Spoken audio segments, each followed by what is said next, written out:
مگر شادی بیاہ میں آج ہمارے پاس بہت ساری چیزیں، بہت سارے رسم و رواج بنا لیے گئے ہیں۔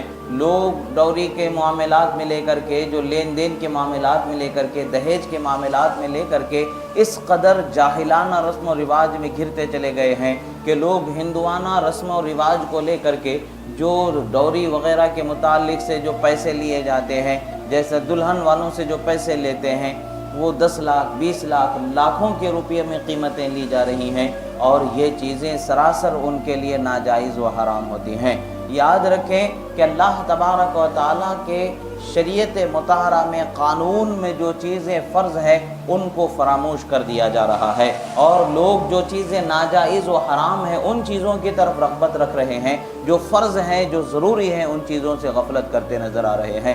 حال یہ ہو رہا ہے کہ آج مہر کی رقم ادا کرنے کی جب بات آ جاتی ہے تو نہ دلہن کی طرف سے، دلہن والوں کی طرف سے مہر کی بات کی جاتی ہے، نہ دلہے والوں کی طرف سے مہر کی بات کی جاتی ہے۔ اب معاملہ یہ ہوتا ہے کہ عین نکاح کے وقت کے اوپر تلخی بڑھ جاتی ہے، نہیں اتنا مہر کیسے ہو سکتا ہے، ایسے کیا ہو سکتا، ہمارے زمانے میں اتنا ہوا کرتا تھا، ہمارے زمانے میں اتنا ہوا کرتا تھا۔ یہ باتوں کو لایا جاتا ہے اور لوگوں کو اس وقت اور مہر کے متعلق سے جو ہے ایک تلخ کڑوی صورتحال سے ان کا آمنا سامنا ہو جاتا ہے، لوگ پریشانیوں کا سامنا کرتے ہیں، لڑکی کے ماں باپ پریشان ہو جاتے ہیں، وہ سفر ہوتے ہیں، پریشان ہوتے ہیں، تکلیف ہوتی ہے۔ اللہ تبارک و تعالیٰ نے شادی میں جو چیزیں فرض رکھی ہیں کہ جس کے بغیر نکاح ہو ہی نہیں سکتا ہے، ان چیزوں میں سے ایک چیز تو ایجاب اور قبول ہے۔ ایجاب و قبول کے ساتھ 2 گواہ ہونا ہے، اور پھر مہر ادا کرنا ہے۔ یہ مہر خواہ قرض کے طور پر بھی کر سکتے ہیں، ادا نقد کے طور پر بھی کر سکتے ہیں۔ نقد ادا کرنا یہ سنت ہے، قرض دینا قرض کے طور پر رکھ کر کے بعد میں ادا کر دینا یہ جائز ہے، کر سکتے ہیں، مگر بغیر مہر کے وہ نکاح ہو نہیں سکتا ہے۔ اب سنت کیا ہے؟ ولیمہ کرنا ہے، یہ سنتیں ہیں۔ رسول اللہ صلی اللہ تعالیٰ علیہ وسلم نے پھر ولیمہ فرمایا، سرکار نے فرمایا اولم ولو بشات، فرمایا ولیمہ کرو اگرچہ ایک بکری کا ہی صحیح، ولیمہ کرو، یعنی ولیمے میں اہتمام کرنا ہے۔ ولیمہ دلہے کا معاملہ ہوتا ہے، مگر افسوس کی بات ہے کہ آج مہر سے متعلق لوگوں کی اس قدر غفلت ہو رہی ہے، جو حق عورت کا اللہ نے فرض فرمایا ہے وہ کم سے کم کی مقدار بھی نہیں ادا کی جا رہی ہے، اس کم سے کم کی مقدار سے کم ادا کرنے کی کوشش کی جاتی ہے۔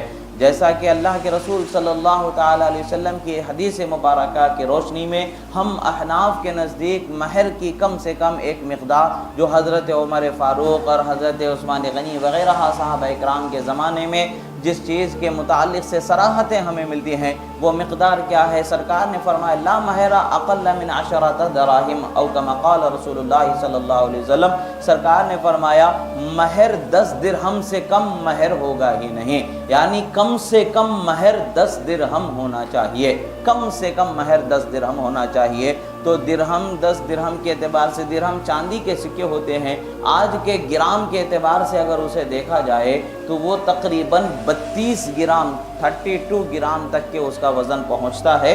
احتیاطی 1 گرام کا اس کا اندر اگر حساب لگائیں گے تو کچھ اور کم زیادہ ہو سکتا ہے، یعنی کم سے کم جو قدیم وزن ہے اس کے اعتبار سے بھی ہم اگر دیکھتے ہیں تو 32 گرام اس کا جو ہے کم سے تقریباً 32 گرام کا چاندی کا وزن ہو جاتا ہے۔ اور آج چاندی کی قیمت کا اندازہ لگا کر کے دیکھیں کہ 32 گرام چاندی اگر دیکھا جائے تو اس کی کیا قیمت ہے۔ افسوس کی بات ہے کہ 700 روپے 1100 روپے 2000 روپے دینا چاہتے ہیں، اور 2000 میں 32 گرام چاندی آج آ نہیں رہی ہے، 700 روپے میں 32 گرام چاندی آج مل نہیں رہی ہے، 1100 روپے میں 32 گرام چاندی آج مل نہیں رہی ہے۔ یعنی ہم نے جو فرض مقدار ہمارے لیے ہے اس مقدار سے کم مہر دینے کو اپنی عادت بنا لی۔ جب ہم فرض ہی نہیں ادا کریں گے اور مہر ہی متعین نہیں کریں گے، نہیں دیں گے، تو ہم پر کیا ہوگا؟ نکاح صحیح ہوگا؟ نہیں ہوگا۔ اب ان کے لیے کیا ہے؟ جس نے غفلت سے نادانی میں اگر کر دیا ہے تو ان کے لیے 10 درہم کم سے کم دینا فرض رہے گا، اس سے کم دیں گے تو مہر نہیں مانا جائے گا۔ مگر افسوس ہے کہ لوگ ان چیزوں کی طرف توجہ نہیں کرتے۔ 10 لاکھ روپے میں اگر 100 روپے بھی کم آ رہے ہیں، جہیز کے پیسے میں جو جوڑے کی رقم لی جا رہی ہے اس میں جھگڑا ہو جائے گا، فساد ہو جائے گا۔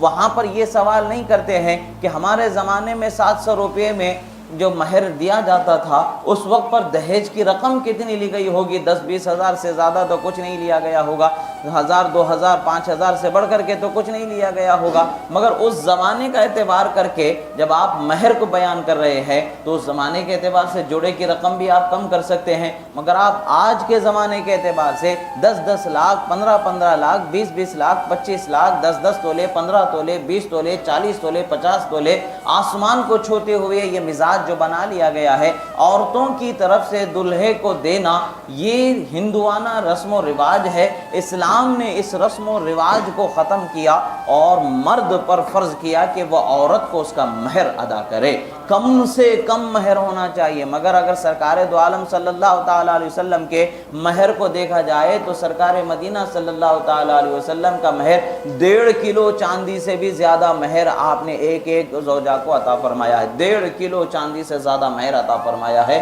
اور حضرت ام حبیبہ رضی اللہ تعالیٰ عنہ کا مہر تو 4000 درہم متعین ہوا تھا۔ وہ ہمیں سوچنا چاہیے، اس کی طرف ہمیں توجہ کرنی چاہیے۔